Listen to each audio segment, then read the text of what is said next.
are the God who was, who is, and is to come.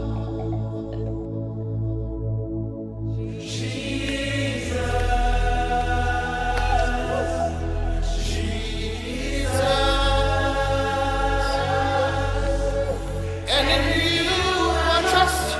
My life is in your hands, Jesus. You are the miracle walking God. And you are Yahweh. You are Yahweh. Béni soit le Dieu et Père de notre Seigneur et Sauveur Jésus-Christ, qui nous a bénis de toutes sortes de bénédictions spirituelles dans les lieux célestes en Christ. Que sa paix, la paix du Seigneur Jésus-Christ, Fils de Dieu, soit avec vous et vous comble de ses richesses pour que vous puissiez parcourir ce monde dans la paix et la joie du Seigneur. Mesdames, Messieurs, bienvenue à votre émission. Alors, c'est pour moi un plaisir et un devoir de présenter la parole de Dieu en ce jour, et nous allons parler de l'apôtre Pierre. L'apôtre Pierre, et nous verrons que certains éléments de sa vie et certains épisodes de sa vie vont être des sources d'enseignement, d'inspiration pour notre vie de foi. Alors, nous allons voir l'aspect de l'épisode où l'apôtre Pierre a marché sur les eaux sous les ordres de son Seigneur, le Seigneur Jésus-Christ.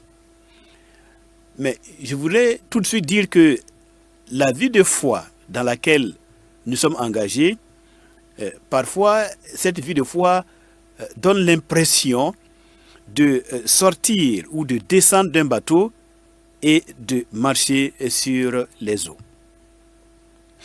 La vie de foi du chrétien donne parfois l'impression de descendre d'un bateau pour marcher sur les eaux.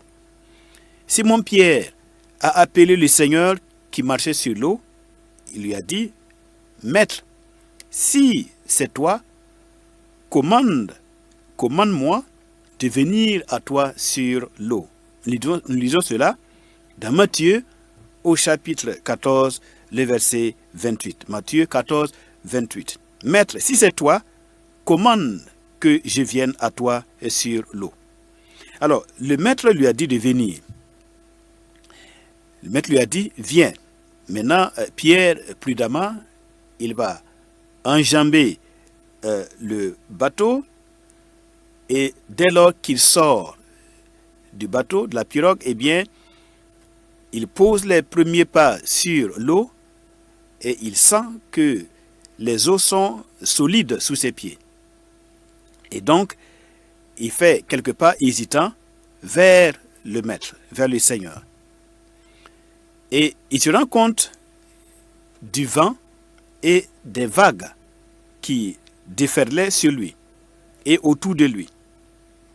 Et tout de suite, ses pensées humaines inspirées par la peur et la crainte, ces pensées lui rappellent que de telles choses ne sont pas possibles. Et alors, pris dans le doute, il commença à s'enfoncer dans l'eau. Et c'est là qu'il eut le réflexe de crier « Maître, sauve-moi! Maître, sauve-moi !» Alors, il faut dire tout de suite que en examinant et en recherchant les leçons spirituelles, les enseignements qui peuvent nous venir de cette expérience de Pierre, on peut dire que la situation difficile que Pierre traverse ici et son appel à l'aide, cela fait revivre les premiers mots du psaume 69. Le psaume 69. Dans ce psaume 69, particulièrement au verset 2, il est écrit « Sauve-moi, ô Dieu, car les eaux menacent ma vie. J'enfonce dans la boue sans pouvoir me retenir. Je suis tombé dans un gouffre et les eaux m'inondent. Donc, lorsqu'il tombe dans le doute et qu'il s'enfonce dans la mer, eh bien, nous voyons que cette parole des Saintes Écritures lui vient en aide. Il est en train d'expérimenter ce que le psalmiste a déjà expérimenté dans le psaume 69, le verset 2 que nous venons de lire. Et donc, le Seigneur, le Sauveur, étendit aussitôt la main, le Seigneur Jésus étendit aussitôt la main, le saisit et le releva. Lorsque nous lisons dans Ésaïe 41 au verset 10, nous avons cette attitude qui devrait être la nôtre dans des situations pareilles. Il est écrit « Ne craignez rien, car je suis avec vous. Ne regardez pas avec inquiétude autour de vous, car je suis votre Dieu. Je te fortifierai, je t'aiderai sûrement, je te soutiendrai sûrement de ma main droite. » Ésaïe 41, verset 12. Verset 10. Il y a des moments dans la vie où, eh bien, il est bon de se rappeler, de se remémorer, de mettre dans nos cœurs, eh bien, de telles paroles. Alors, et le psaume 18, verset 16, de l'enchérir, il a envoyé d'en haut sa main, il m'a pris, il m'a tiré de nombreuses eaux. Alors, le Maître, le Seigneur Jésus, à la suite de cette expérience de Pierre, parce que Pierre a douté, il va lui dire « Pourquoi as-tu douté, homme de peu de foi ?» Dans Matthieu 14, verset 31. « Pourquoi as-tu douté, homme de peu de foi ?» Et c'est pourquoi j'ai dit que l'histoire de Pierre, dans cet épisode-là, son histoire illustre les risques et les dangers de la foi. Homme de peu de foi, pourquoi as-tu douté?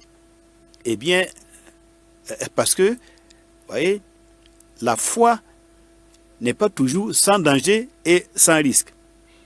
Et ce que Pierre vient de vivre est une illustration de cette vérité. Et j'ai dit au départ que la vie de foi donne parfois l'impression de sortir ou de descendre d'un bateau pour marcher sur l'eau.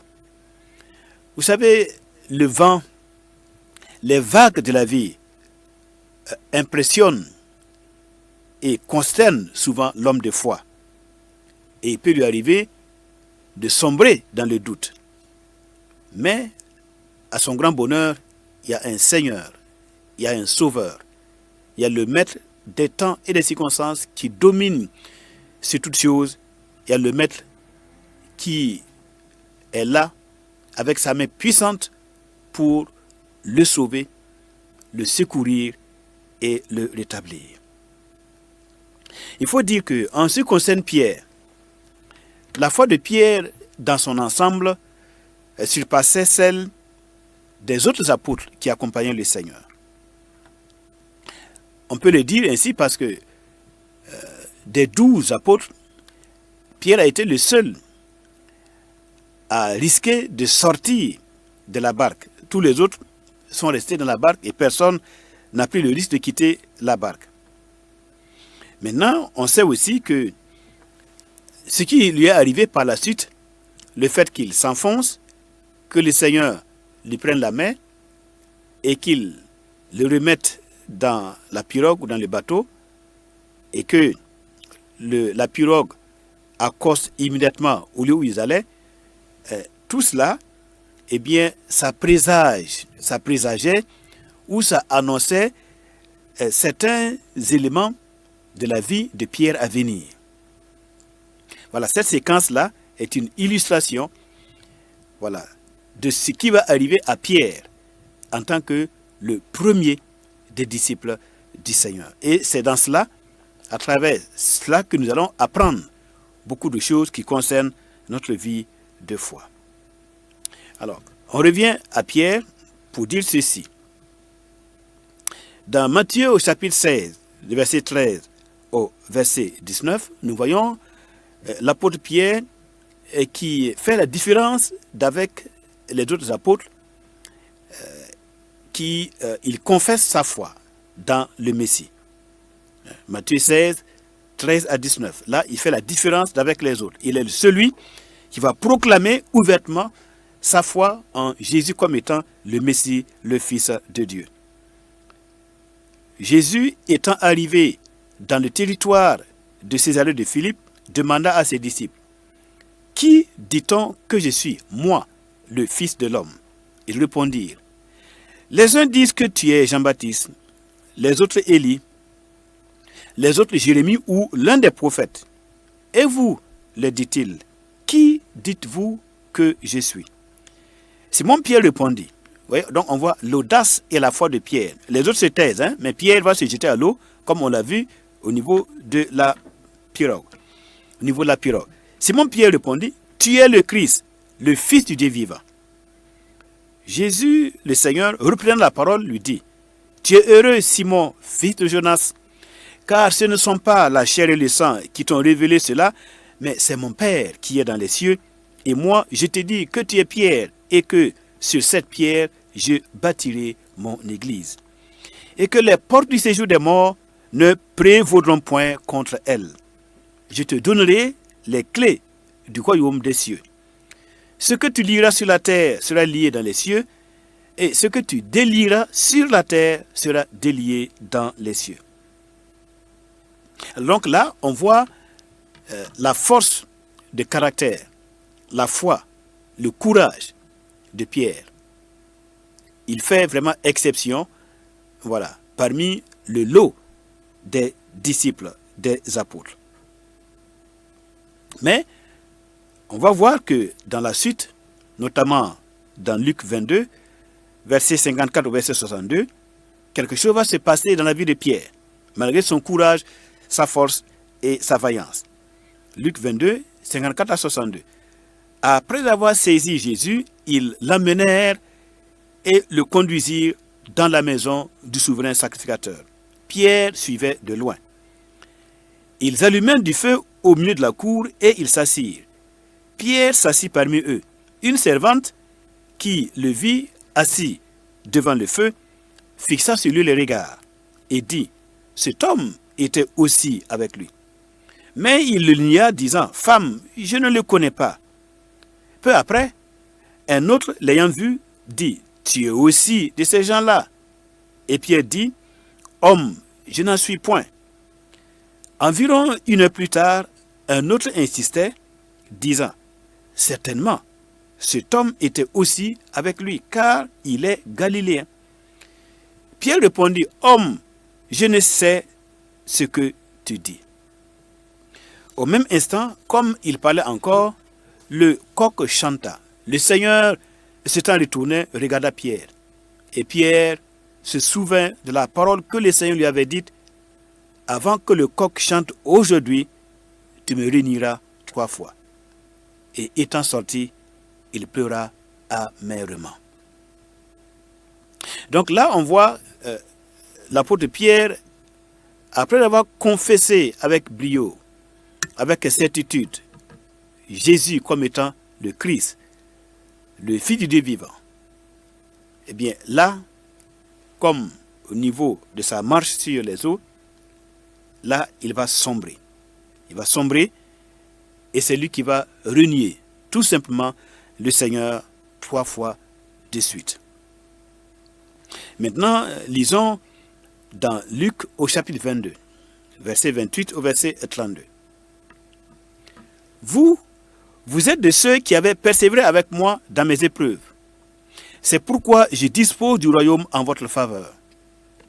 Comme mon Père en a disposé en ma faveur, afin que vous mangiez et buviez à ma table dans mon royaume, et que vous soyez assis sur des trônes pour juger les 12 tribus d'Israël. Le Seigneur dit, « Simon, Simon, Satan vous a réclamé pour vous cribler comme le froment. Mais j'ai prié pour toi, afin que ta foi ne défaille point. Et toi, quand tu seras converti, affermis tes frères. » Donc on voit que la vie de foi n'est pas sans risque. C'est vrai qu'elle est exaltante, mais on voit la prouesse de Pierre dans un premier temps. Ensuite, dans un deuxième temps, on le voit en train de sombrer. Et dans cette parole que nous venons de lire, le Seigneur promet le royaume à ses disciples. Voilà, donc il encourage ses disciples en leur parlant de leur place qu'ils vont occuper dans son royaume. La grande récompense qu'ils auront à ses côtés lorsqu'il viendra asseoir son règne messianique de 1000 ans. Alors, mais le Seigneur va néanmoins leur dire une chose très importante qu'il faut retenir. C'est que la vie de foi est aussi une vie de tribulation, d'épreuve. Lorsqu'il a dit, Satan vous a réclamé pour vous cribler comme le froment. Oui, c'est une lutte contre le prince des ténèbres, une lutte contre celui qui est opposé à la venue du règne de Jésus-Christ sur terre, c'est-à-dire le serpent ancien, le dragon, Satan, le diable. Mais nous pouvons compter sur les prières du Seigneur. Comme il a dit, mais j'ai prié pour toi. Et s'il a prié pour Pierre, alors il prie aussi pour nous. C'est vrai que nous sommes nourris des paroles des Saintes Écritures en ce qui concerne le royaume à venir. Et notre but, c'est de parvenir à ce royaume. Nos cœurs sont exaltés. Nos cœurs sont charmés de pouvoir entrer dans ce règne messianique qui vient, dans ce monde nouveau. Mais nous devrions compter sur la grâce du Seigneur pour nous soutenir, pour qu'il intercède efficacement auprès de Dieu le Père dans les cieux, pour annuler et effacer toutes les accusations de Satan contre nos vies. Nous avons toujours besoin de l'intercession et de l'accompagnement constant de notre Seigneur et Sauveur Jésus-Christ. C'est pour ça qu'il faut vivre toujours dans la communion avec le Seigneur. Et pour souligner le fait qu'il nous faut entrer dans le royaume de Dieu par beaucoup de tribulations, les apôtres vont le dire dans Actes chapitre 14, verset 22, fortifiant l'esprit des disciples, les exhortant à persévérer dans la foi et disant que c'est par beaucoup de tribulations qu'il nous faut entrer dans le royaume de Dieu. Il nous faut entrer dans le royaume de Dieu avec beaucoup de tribulations. Pour régner avec le Messie qui vient, eh bien cela n'est pas donné à ceux qui ont peur ou à ceux qui abandonnent la lutte. Mais il faut avoir un cœur de lion. Il faut avoir le courage du lion de la tribu de Juda. Il faut accepter souvent de perdre sa vie. Il faut accepter de souffrir pour le royaume afin de mériter d'entrer dans le royaume. Il faut un esprit fort. Il faut l'esprit d'un disciple. Pas seulement l'esprit d'un converti. Un converti face aux réclamations sataniques, face à certaines épreuves du royaume, eh bien, un simple converti ne pourrait pas tenir. Mais il nous faut atteindre le stade de disciple. Le disciple, pour lui, sa vie ne compte plus, pourvu qu'il soit agréable à son Seigneur. S'il doit mourir pour son Seigneur, eh bien, il est prêt à le faire. Et c'est le cas pour les apôtres. Lorsque l'apôtre Paul disait que ma vie ne compte plus, Christ est ma vie et même la mort m'est un gain. Je ne fais aucun cas de ma vie comme si elle m'était précieuse. Maintenant, ce qui est intéressant, c'est de voir que dans l'expérience de Pierre, eh bien, il est passé par un moment fort, après, il est passé par un moment de faiblesse, un moment où le Seigneur leur annonce la grande promesse qui les attend, lui et ses compagnons, s'ils demeurent fidèles, un moment où le Seigneur les fait comprendre qu'il y a aussi un combat à mener contre l'adversaire des plans de Dieu dans notre vie, c'est-à-dire le diable. Et maintenant, nous allons voir dans Jean chapitre 21 que le Seigneur, il va réintégrer Pierre, il va restaurer Pierre. Jean chapitre 21, verset 15 au verset 18. Après qu'ils eurent mangé, Jésus dit à Simon Pierre, « Simon, fils de Jonas, m'aimes-tu plus que ne m'aiment ceux-ci » Il lui répondit, « Oui, Seigneur, tu sais que je t'aime. » Certainement que Pierre a dû répondre avec une douceur dans la parole une douceur qui montre vraiment son humilité et le fait que maintenant, il a appris à faire attention et à ne pas être prétentieux. Jésus lui dit, paie mes agneaux. Il lui dit une seconde fois, Simon, fils de Jonas, m'aimes-tu? Pierre lui répondit, oui Seigneur, tu sais que je t'aime. Là, il a dû encore baisser d'un cran sa voix. Humilité oblige, prudence oblige. Jésus lui dit, paie mes brebis. Il lui dit pour la troisième fois, Simon, fils de Jonas, m'aimes-tu? Là, le Seigneur a haussé le ton pour réveiller la conscience de Pierre. Pierre fut attristé de ce que le Seigneur lui avait dit pour la troisième fois, m'aimes-tu? Et il lui répondit, Seigneur, tu sais toutes choses, tu sais que je t'aime. Et le Seigneur lui dit, paie mes brebis. Mesdames, Messieurs, on se rappelle effectivement que Pierre a trahi, il a renié le Seigneur 3 fois de suite. Ce n'est donc pas étonnant que autant de fois qu'il a renié le Seigneur, eh bien, le Seigneur va lui poser la question afin de lui faire comprendre qu'il le réintègre entièrement dans sa mission de premier témoin, premier disciple pour son royaume, premier apôtre pour son royaume. La réintégration, la restauration, le pardon du Seigneur qui est entier, qui est total. Et pourquoi Pierre a pu être réintégré par le Seigneur sans aucun reproche? Eh bien, c'est parce que l'Écriture nous dit, lorsque Pierre a renié le Seigneur et qu'il s'est rendu compte qu'il a été infidèle, alors il sortit cette nuit-là et il pleura amèrement. Il s'est repenti et il a crié au Père du Seigneur Jésus-Christ dans les ciels. Et il a demandé pardon au Père du Seigneur Jésus d'avoir manqué de foi, d'avoir manqué de courage, de persévérance, d'avoir renié le Sauveur de la vie. Il a pleuré. Et Dieu, dans le ciel, le Père, dans le ciel qui dirigeait et qui contrôlait tous les événements de la crucifixion du Messie, le Père a compris que Pierre, comme tous les hommes, ne sont faits que de poussière. Ils sont plus fragiles que les vers de terre. Et donc, par conséquent, Dieu le Père a pardonné à Pierre cette grave faute du reniement de son Seigneur. Et cela, le Dieu de compassion, le Dieu qui pardonne, le Dieu qui connaît, qui sait que nous ne sommes que de la poussière de la terre, nous sommes faibles, incapables de quoi que ce soit par nous-mêmes. Comme dit l'apôtre Paul, notre capacité ne vient pas de nous, mais notre capacité vient du Seigneur. Comme quoi, dans la vie de marche dans la foi, eh bien, certaines situations très désagréables peuvent nous arriver, mais nous pouvons toujours compter sur la fidélité d'un Dieu qui ne cesse jamais de pardonner. Un Dieu qui est toujours prêt à nous ramener sur le chemin, le droit chemin. Un Dieu qui est toujours prêt à nous réintégrer dans sa famille, si et seulement si nous passons par une repentance qui est sincère. Voilà, par un changement de vie, un changement d'attitude vis-à-vis de ses commandements, eh bien, il est prêt à nous restaurer.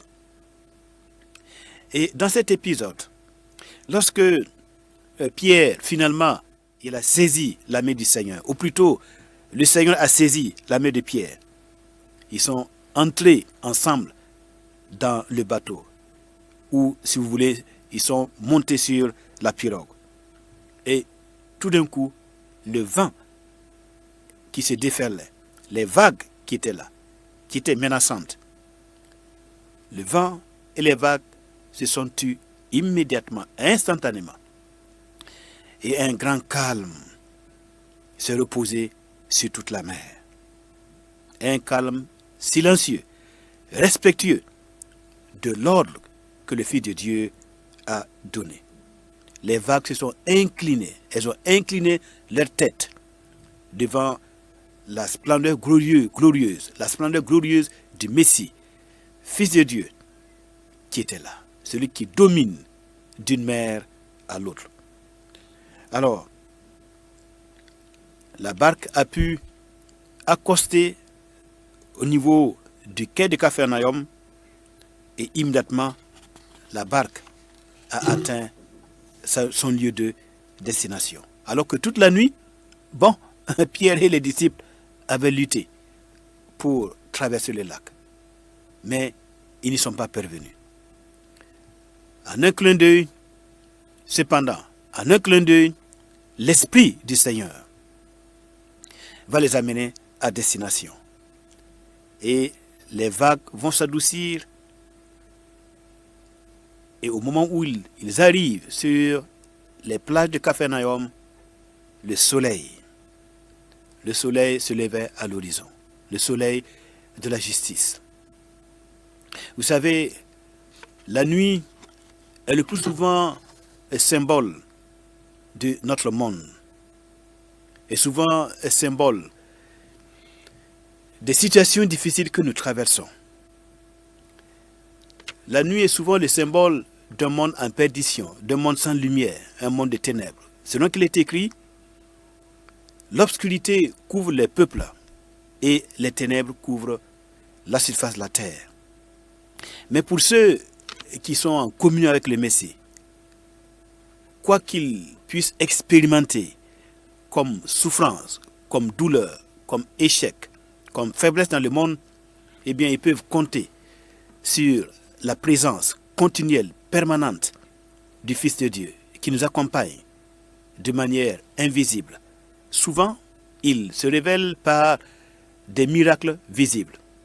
Mais dans la majorité des cas, sa présence est invisible et ses miracles sont invisibles. Donc, à travers des signes, soit visibles ou invisibles, le Messie nous conduira à l'aube de son royaume, à l'aube de l'éternité, à l'aube du monde nouveau, d'un monde de justice, un monde de paix.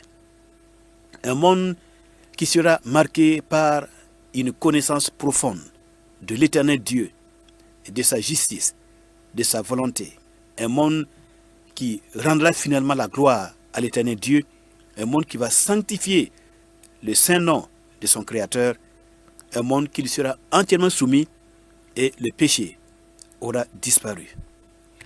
À lui, par Jésus-Christ, notre Sauveur, qui est celui par qui le Père va gouverner la terre et le monde, à lui soit la gloire dans l'Église, à lui soit la gloire dans les 12 tribus d'Israël, à lui soit la gloire dans tous les peuples, dans toutes les générations, et que son règne vienne, que son nom soit sanctifié. Mesdames, Messieurs, que la grâce du Seigneur Dieu et la lumière de sa gloire, la lumière de son royaume, le royaume de son Fils, cette lumière entre dans vos cœurs pour vous préparer à son retour. Que Dieu vous bénisse et merci pour votre attention.